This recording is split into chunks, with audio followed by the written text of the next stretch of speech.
నేను చేసినంత ప్రార్థన నా భార్య చేయకపోవచ్చు, నా భార్య చేసినంత ప్రార్థన నేను చేయకపోవచ్చు, నేను దేవునిలో ఉన్నంత గొప్పగా నా భార్య ఉండకపోవచ్చు, అయినను నా చేతనైనంత మట్టుకు నా చేతితో పట్టుకుని కొద్దిగా లాక్కి రావాలి. ఇదే జీవితం.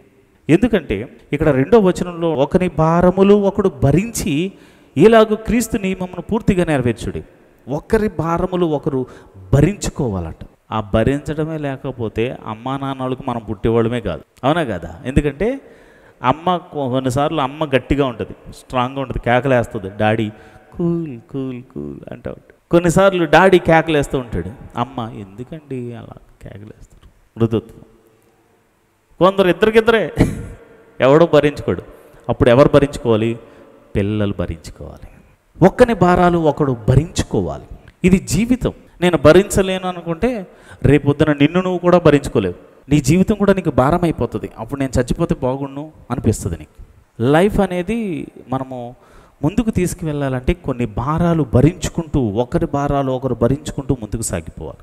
అన్ని గుణాలు, మంచి గుణాలు నాలో లేవు, అన్ని మంచి గుణాలు నా భార్యలో లేవు. కొన్ని విషయాల్లో నేను మంచిగా ఆమెకి కనపడకపోవచ్చు, కొన్నిసార్లు ఆమె నాకు కనపడకపోవచ్చు, అయినను సర్దుకుపోయే జీవితము. కొంచెం చెప్పాలి, చెప్పి అమ్మా నువ్వు ఇలా చేస్తున్నావు, దీనివల్ల ప్రాబ్లంలో ఇరుక్కుంటావు, ఇబ్బందుల్లో ఇరుక్కుంటావు అని మనం చెప్పి ఒక్కరిని ఒక్కరు మనం ఏం చేయాలంటే భరించుకునేటువంటి వారిగా ఉండాలి.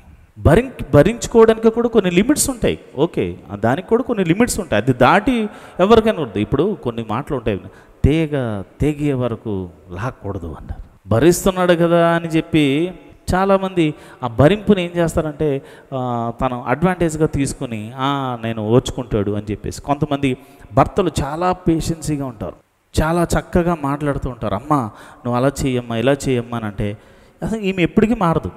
కొన్ని రోజులకి వాడికి చిరాకు వచ్చేసి జీవితం మీద నాకు నువ్వు వద్దు, ఎవరు వద్దు, నేను సన్యాసంలోకి వెళ్ళిపోతానని అనుకుంటారు, వెళ్ళిపోతారు. సన్యాసుల గురించి చాలామంది తిరుగుతూ ఉంటారు కదా.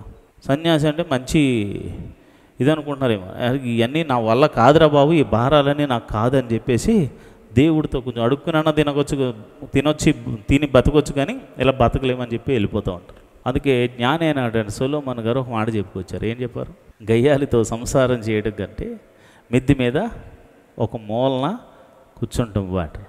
ఆయనకి చాలామంది భార్యలు ఉన్నారు, అందులో ఎవరో దొరికారు మంచి ఆవిడి అనుకుంది. ఎవరికైనా ప్రాక్టికల్ కదా, ఎక్స్పీరియన్స్ చూసి ఉండొచ్చు, లేకపోతే ఆయన తీర్పులు చెప్పేవాడు కాబట్టి చాలామంది వచ్చి ఉంటారు గయ్యాలుడు, అవి కూడా చూసి ఉండవచ్చు.